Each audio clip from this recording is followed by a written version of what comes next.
Welcome back to डीपैक्स fine arts. Joan Miro का जन्म बार्सिलोना, स्पेन में हुआ था 1893 में। उनका परिवार आर्टिजन्स का था। उनके फादर वॉचमेकर और सिल्वर स्मिथ थे।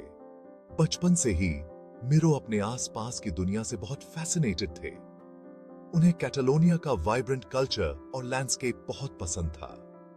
14 साल की उम्र में मिरो के पेरेंट्स ने उनका दाखिला बिजनेस स्कूल में करा दिया।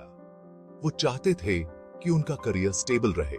हालांकि मिरो का मन आर्ट में लगता था। वो सीक्रेटली आर्ट क्लासेस जाते थे। बार्सिलोना में मिरो की अर्ली लाइफ ने उनकी आर्ट को बहुत प्रभावित किया।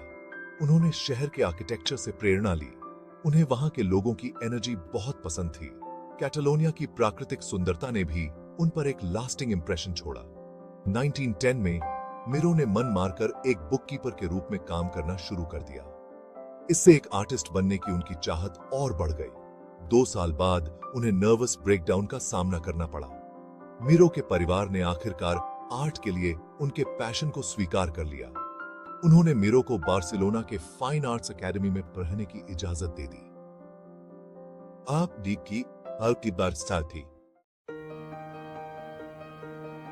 आर्ट एकेडमी में मिरो ने ड्राइंग और पेंटिंग में अपने स्किल्स को निखारा। उन्होंने ट्रेडिशनल आर्ट फॉर्म्स की पढ़ाई की, लेकिन उनका मन एक्सपेरिमेंटल स्टाइल्स की तरफ भी था। मिरो के शुरुआती कामों में फोविज्म का प्रभाव दिखाई देता था। इस मूवमेंट में बोल्ड कलर्स और सिंप्लीफाइड फॉर्म्स का इस्तेमाल होता था। उन्होंने क्यूबिज्म के साथ भी एक्सपेरिमेंट किया। यह स्टाइल ऑब्जेक्ट्स को तोड़कर उन्हें एब्स्ट्रैक्ट वेज में फिर से जोड़ता था। 1918 में बार्सिलोना में मिरो की पहली सोलो एग्जीबिशन लगी। इस शो को मिले जुले रिव्यूज मिले। कुछ क्रिटिक्स ने मिरो के कलर और फॉर्म के बोल्ड यूज की प्रशंसा की। दूसरों को उनका काम बहुत रेडिकल लगा। मिरो ने बिना रुके एक्सपेरिमेंट करना जारी रखा। वे खुद को एक्सप्रेस करने के लिए नए तरीके खोजते रहे। एक्सपेरिमेंटेशन का यह दौर मिरो के डेवलपमेंट के लिए बहुत इंपॉर्टेंट था। इसने उनके यूनिक आर्टिस्टिक स्टाइल की नींव रखी थे। 1920 में मिरो पेरिस चले गए। उस समय पेरिस आर्ट की दुनिया का सेंटर हुआ करता था। मिरो यहां नए आइडियाज और आर्टिस्टिक मूवमेंट से रूबरू हुए। इनमें डाडाइज्म और सरियलिज्म शामिल थे। खास तौर पर सरियलिज्म का मिरो पर गहरा प्रभाव पड़ा। यह मूवमेंट सपनों की दुनिया और अनकॉन्शियस माइंड को एक्सप्लोर करता था। सरियलिस्ट्स अपने कामों में बिजार और इलॉजिकल इमेजरी का इस्तेमाल करते थे। मिरो सरियलिज्म के इमेजिनेशन पर जोर देने की वजह से उसकी तरफ अट्रैक्ट हुए। वे ट्रेडिशनल आर्ट कन्वेंशन से मुक्त होने की उनकी चाहत को समझते थे। हालांकि मिरो का काम कभी भी पूरी तरह से सरियलिस्ट नहीं बन पाया। उन्होंने अपने यूनिक स्टाइल को हमेशा बरकरार रखा। पेरिस में मिरो की दोस्ती पाब्लो पिकासो और दूसरे एवन-गार्ड आर्टिस्ट से हुई। वे एक वाइब्रेंट आर्टिस्टिक कम्युनिटी का हिस्सा बन गए। यह समय मिरो के लिए बहुत क्रिएटिव समय था। मिरो के लिए जब भी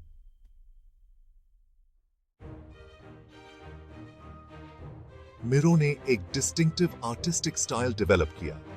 उन्होंने ब्राइट कलर्स को प्लेफुल एब्स्ट्रैक्ट फॉर्म्स के साथ कंबाइन किया। उनकी पेंटिंग्स विम्सिकल क्रीचर्स, स्टार्स और दूसरे पहचाने जाने वाले मोटिव्स से भरी हुई हैं। मिरो की आर्ट सिंबलिज्म से भरपूर है। हालांकि उन्होंने अपने काम के बारे में कभी क्लियर एक्सप्लेनेशन नहीं दी। उनका मानना था कि व्यूअर्स को अपनी इंटरप्रिटेशंस खुद लानी चाहिए। मिरो की आर्ट में कलर का बहुत इंपॉर्टेंट रोल था।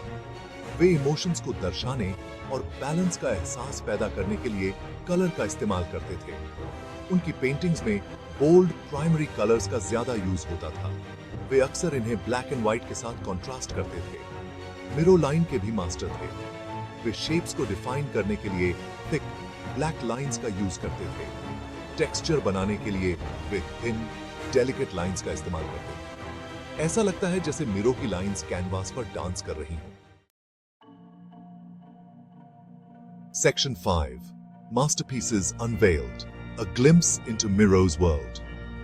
The Farm from 1921 to 22 Miró के सबसे फेमस कामों में से एक है। यह पेंटिंग कैटालोनिया में उनके परिवार के फार्म को डिटेल में दिखाती है। हालांकि मिरो ने इसमें ड्रीम लाइक एलिमेंट्स को भी शामिल किया है, जो एक मैजिकल रियलिज्म का एहसास पैदा करता है। The tilde field from 1923 to 24 Miró के शुरुआती सररियलिस्ट पीरियड का एक और की वर्क है। इस पेंटिंग में एक अकेला पेड़ एक फील्ड में खड़ा है, जिसके आसपास स्ट्रेंज क्रीचर्स एंड ऑब्जेक्ट्स हैं। यह पेंटिंग रहस्य और आश्चर्य का एहसास पैदा करती है। ब्लू हिकीता से किक फ्रॉम 1961 उनका काफी बाद का काम है। यह पेंटिंग कलर एंड फॉर्म की एक एब्स्ट्रैक्ट एक्सप्लोरेशन है। ब्लू बैकग्राउंड पर बनी दो ब्लैक लाइंस डेप्थ और मूवमेंट का एहसास पैदा करती हैं। यह पेंटिंग एब्स्ट्रैक्ट आर्ट में मिरो की मास्टरी को दर्शाती है। Section 6. The Enduring Legacy. Miro's Influence on Modern Art. John Miró का मॉडर्न आर्ट पर बहुत गहरा प्रभाव पड़ा। वे सररियलिज्म के पायनियर्स में से एक थे। उनके काम ने इस मूवमेंट को मान्यता दिलाने में मदद की। मिरो का प्रभाव बाद के कई आर्टिस्ट्स के कामों में देखा जा सकता है। इनमें जैक्सन पॉलक जैसे एब्स्ट्रैक्ट एक्सप्रेशनिस्ट शामिल हैं। इसे रॉय लिक्टेनस्टाइन जैसे पॉप आर्टिस्ट्स के कामों में भी देखा जा सकता है। मिरो की आर्ट आज भी व्यूअर्स को इंस्पायर और इंट्रीग करती है। उनके काम की खासियत है उसका प्लेफुलनेस, इमेजिनेशन और टेक्निकल ब्रिलियंस। मिरो ने हमें दिखाया कि आर्ट सीरियस और जॉयफुल दोनों हो सकती है। उन्होंने हमें दुनिया को child like sense of wonder के साथ देखने के लिए इनकरेज किया। Section 7. Miro around the globe, where to experience his genius. आज मिरो के काम दुनिया भर के मेजर म्यूजियम्स एंड गैलरीज में रखे गए हैं। बार्सिलोना में जॉन मिरो फाउंडेशन में उनकी आर्ट का एक कॉम्प्रिहेंसिव कलेक्शन है। इस म्यूजियम में मिरो के स्टूडियोज भी हैं। न्यूयॉर्क सिटी में म्यूजियम ऑफ मॉडर्न आर्ट मोमा के पास मिरो की पेंटिंग्स और स्कल्पचर्स का एक सिग्निफिकेंट कलेक्शन है। लंदन में टेट मॉडर्न और मैड्रिड में रेना सोफिया म्यूजियम में भी उनके कामों का काफी बड़ा कलेक्शन है। दुनिया भर में एग्जीबिशंस और रेट्रोस्पेक्टिव्स के जरिए मिरो की आर्ट को अभी भी सेलिब्रेट किया जाता है। ये इवेंट्स हमें मिरो की आर्टिस्टिक जीनियस को अप्रिशिएट करने का मौका देते हैं। ये उनके काम को नई जनरेशन से भी इंट्रोड्यूस कराते हैं। Section 8. I work like a gardener. Miro's artistic philosophy. Joan Miro एक बहुत ही फिलोसॉफिकल आर्टिस्ट थे। वे दुनिया को बदलने के लिए आर्ट की पावर में विश्वास करते थे। वे आर्ट को सबकॉन्शियस माइंड से कनेक्ट होने के एक तरीके के रूप में देखते थे। उनका मानना था कि यह हिडन ट्रूथ्स को अनलॉक कर सकती है। मिरो की आर्टिस्टिक फिलॉसफी उनके ही शब्दों में दिखाई देती है। I work like a gardener. उन्होंने एक बार कहा था, चीजें अपने नेचुरल कोर्स में चलती हैं, वे ग्रो करती हैं, राइपन होती हैं, मुझे बस प्रेजेंट रहना है। मिरो की आर्ट परफेक्ट फॉर्म्स बनाने के बारे में नहीं थी। यह क्रिएटिव प्रोसेस को नेचुरली अनफोल्ड होने देने के बारे में थी। वे स्पॉन्टेनिटी और चांस को अपनाते थे। मिरो का एक और फेमस कोट उनके आर्ट के तरीके को दर्शाता है। More than a painter, I feel like someone who places colours together. यह बात आर्ट के एलिमेंट्स पर मिरो के फोकस को हाईलाइट करती है। वे कलर, लाइन एंड फॉर्म की इंपॉर्टेंस पर जोर देते थे। Section 9. Conclusion. A celebration of Miro's everlasting brilliance. John Miro एक सच्चे विजनरी थे। उन्होंने 20th सेंचुरी आर्ट में क्रांति ला दी। उनका यूनिक स्टाइल आज भी आर्टिस्ट्स को इन्फ्लुएंस करता है। मिरो की आर्ट हमें अपनी इमेजिनेशन को अपनाने की याद दिलाती है। यह हमें रोजमर्रा की चीजों में ब्यूटी देखने के लिए इनकरेज करती है। मिरो की विरासत सिर्फ उनकी आर्ट नहीं है, यह उनका फिलॉसफी ऑफ लाइफ भी है।